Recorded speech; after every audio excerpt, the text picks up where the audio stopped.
after 7th grade, from that time on, I entered a time when what I was actively trying to do was manage the dissonance that the world felt with me.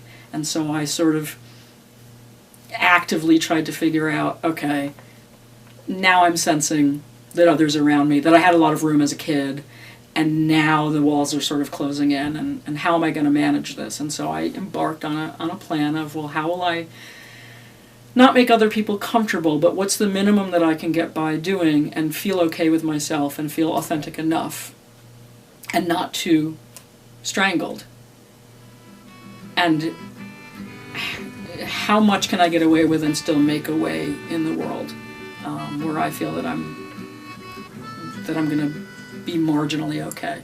And so that, as you can imagine, led into a string of choices that I now look back on and say probably weren't so good. But in terms of wanting to surround myself and be in a relationship with people who would overlook or forgive that gender variant part of myself, rather than want to be in a relationship with me or be friends with me because of it. To believe that someone would want to be with me, who I really am, I can't believe that.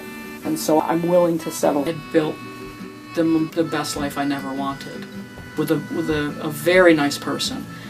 We had built a family, despite the fact that it was logistically not very easy. We were living in a place where it logistically was not very accepted, even if people perceived us as lesbians. And it was clear that our relationship had sort of run its course. And for me, on top of all that was, and here's that one thing that my ex was so willing to overlook, and that all of a sudden became center stage for me. When we were first getting to know each other, it was difficult to quantify these things in words, and we used to draw pictures like on napkins and stuff and placemats.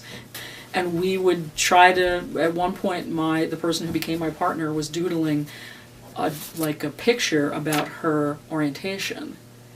And it was like, when I saw it, it was like the inverse of if I was doodling my gender identity. And so I took a pen and I sort of drew out, she's a much better artist, but I sort of drew out my gender identity, and literally you could put them together and they could kiss, and it would be, we didn't do that, but they were complementary. And I was like, it had never occurred to me that there would be such a person in the world. And obviously there's more than one. So for anybody that hears this... taken them? No. For anybody that's hearing this, I know that there's more than one, because I have met other people like that too. But that, I think, was the moment where I was like, wow, it's your unique orientation and my unique gender identity appear to be rather complementary. And then I think I said, maybe we should go on a date. So that's the rest is history, but yeah.